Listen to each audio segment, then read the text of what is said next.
तेज प्रताप यादव और अनुष्का यादव की शादी कब हुई, कैसे हुई, इस पर लगातार सस्पेंस बना हुआ है। इसके बारे में विस्तार से आपको बताएंगे। साथ ही इसके पीछे जो पॉलिटिक्स चल रही है, कहा जा रहा है, आरोप लग रहे हैं आकाश यादव की तरफ से, जो कि अनुष्का के भाई हैं, कि तेजस्वी यादव ने ही तेज प्रताप यादव को पार्टी से निकलवाया है, परिवार से बेदखल करवाया है। इस आरोप के पीछे कितनी सच्चाई है, इसके बारे में बात करेंगे। साथ ही मनीष कश्यप ने प्रधानमंत्री मोदी की रैली के पहले काफ़ी कुछ कहा है, पैसे लेकर भीड़ ले जाने के आरोप लगाए, साथ ही प्रधानमंत्री की रैली में ना जाने की अपील की है। इसकी क्या क्या कहानी है, इस पर बात करेंगे। साथ ही साथ पीएम की रैली है और उसके पहले महागठबंधन एक्टिव है, वो तमाम तंज कस रहा है, तमाम बातें कह रहा है, उसके क्या मायने, सब समझेंगे। नमस्कार, मेरा नाम सौरभ त्रिपाठी और आप देख रहे हैं हमारा खास शो राग बिहारी। और मेरे साथ मौजूद है हमारे वरिष्ठ साथी पंकज जी। पंकज जी, बहुत स्वागत है आपका। धन्यवाद, थैंक यू। सबसे पहले तो तेज प्रताप यादव और अनुष्का यादव के एपिसोड के बारे में बात कर लेते हैं, जो कि इस वक्त काफ़ी चर्चा में बना हुआ है बिहार में। न सिर्फ बिहार में बल्कि पूरे देश में चर्चा इसकी हो रही है। अब क्योंकि चुनाव भी करीब है तो इसलिए चर्चाएं इस तरह की और बढ़ गई हैं, जिस तरीके से पॉलिटिक्स भी शुरू हो गई है। पर ये शादी की बात आ रही है कि 12 साल से संबंध हैं, शादी हुई थी, कब हुई थी, तारीख क्या है, कैसे हुई थी, किन लोगों के सामने हुई थी, तमाम सवाल उठ रहे हैं और सनसनी फैली हुई है। सच्चाई क्या है? देखिए, आकाश यादव हर मीडिया वाले से बात कर रहे हैं जी, और काफी एग्रेशन में बात कर रहे हैं जी। और आकाश यादव अनुष्का यादव के भाई हैं, बहुत तरह की बातों का जवाब भी दे रहे हैं, बहुत चीज पर खुलकर बोल भी रहे हैं।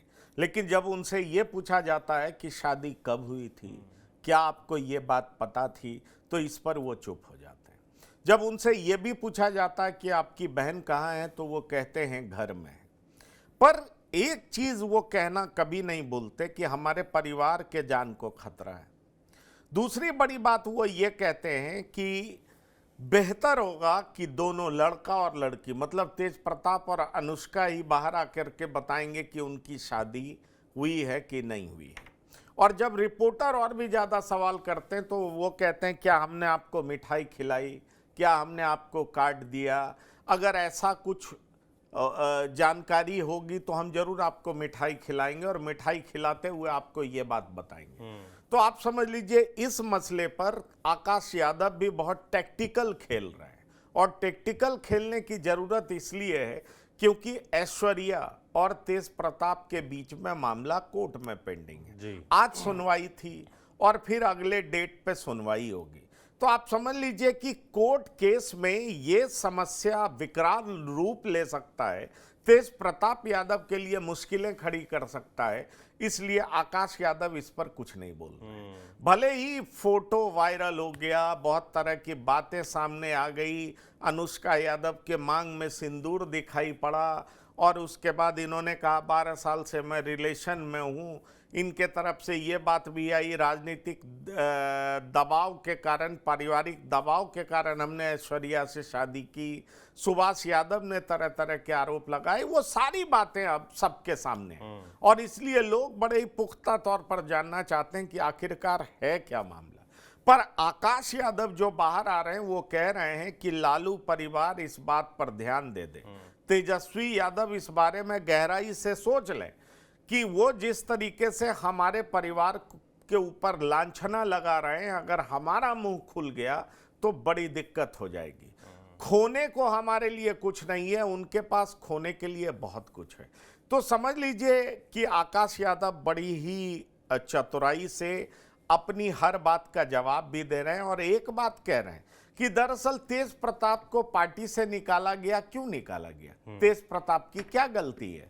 उन्होंने कहा तेजस्वी यादव और उनके साथ का गैंग तेज प्रताप को रास्ते से हटा देना चाहता है और वो चाहता है कि आने वाले विधानसभा चुनाव में मन माफिक टिकट बांट सके और जितनी उगाही चाहे कर सके। ये बड़ा गंभीर आरोप है। आकाश यादव इस तरह की बात कर रहे हैं और वो भी मीडिया में कर रहे हैं, खुलेआम बोल रहे हैं। वो इस पर भी सवाल उठाते हैं कि अरे आपने तेज प्रताप यादव को हसनपुर क्यों भेज दिया और इतनी दूर भेज दिया, उनकी सीट में तब्दील क्यों कर दिया, तेज प्रताप यादव को मनाने के लिए मुझे आपने क्यों लगाया था।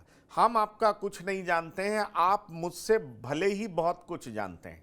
और साथ ही साथ ये भी कह रहे हैं कि तेज प्रताप यादव ने मुझे छात्र राजद का अध्यक्ष बनाया था, तो तेजस्वी यादव ने बड़े ही चालाकी से हमें हटवाया था। ये जगदानंद सिंह नहीं हटाए थे, तेजस्वी यादव ने जगदानंद सिंह से मिल करके कह करके हमें हटाया गया था। तो दरअसल तेजस्वी यादव कॉन्स्पिरेसी करते हैं, लगातार परिवार के खिलाफ भी चक्रव्यूह रचते हैं और तेज प्रताप यादव को कॉर्नर करने का लगातार प्रयास कर रहे हैं। इस तरह का आरोप आकाश यादव लगा रहे हैं। पर आकाश यादव ये भी कहते हैं मेरा और मेरे परिवार के जान के ऊपर खतरा है, हमारे साथ कुछ भी हो सकता है, लालू प्रसाद न्याय करें।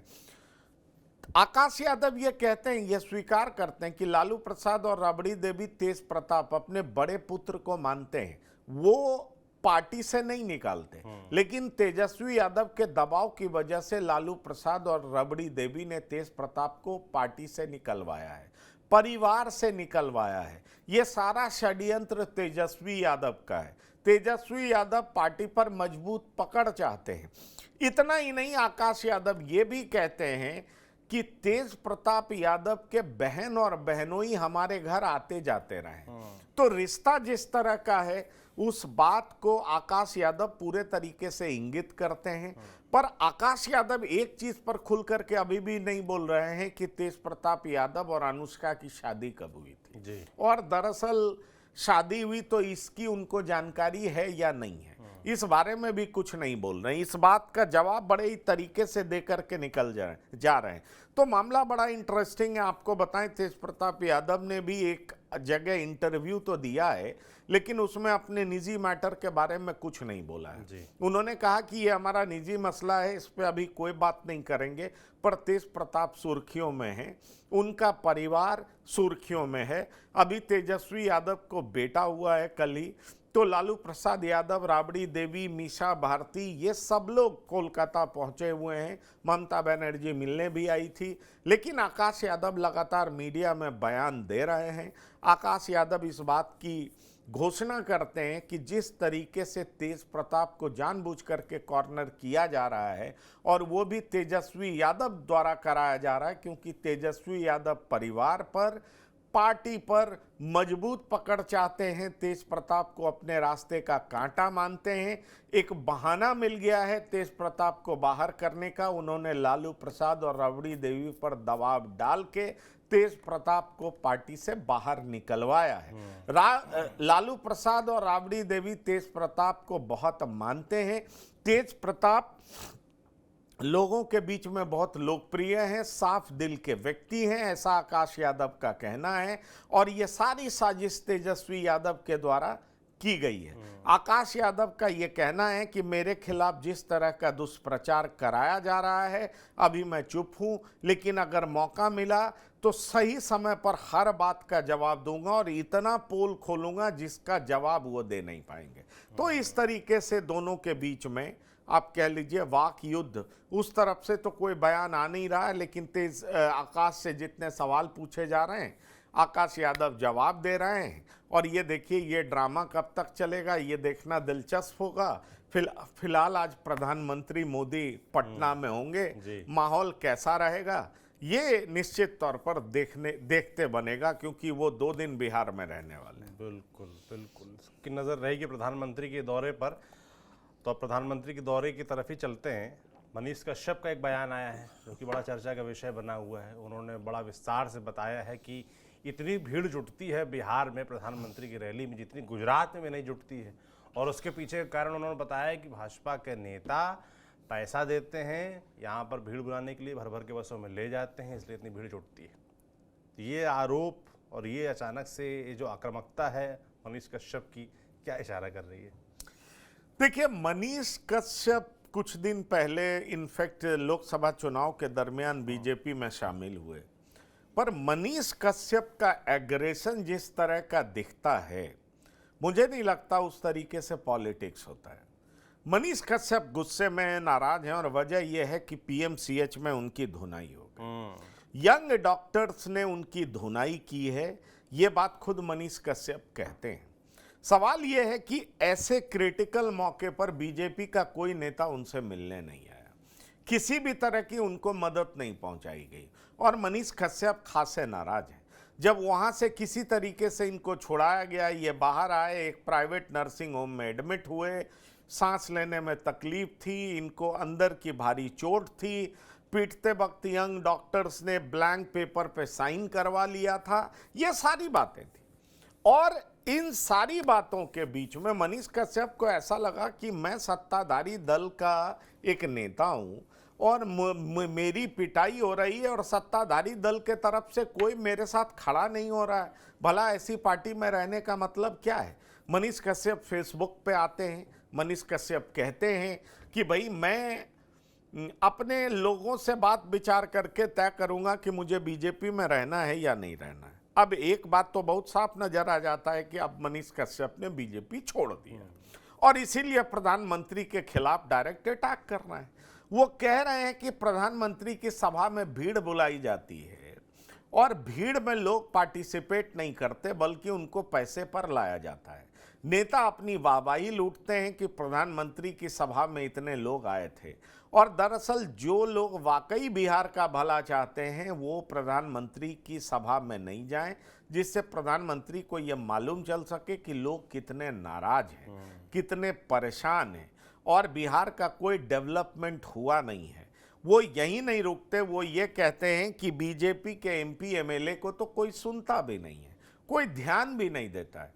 तो सवाल ये है कि पीएमसीएच में इनकी पिटाई हुई, थाने में केस दर्ज नहीं हुआ, एसएचओ ने कहा कि इनकी पिटाई हुई नहीं है।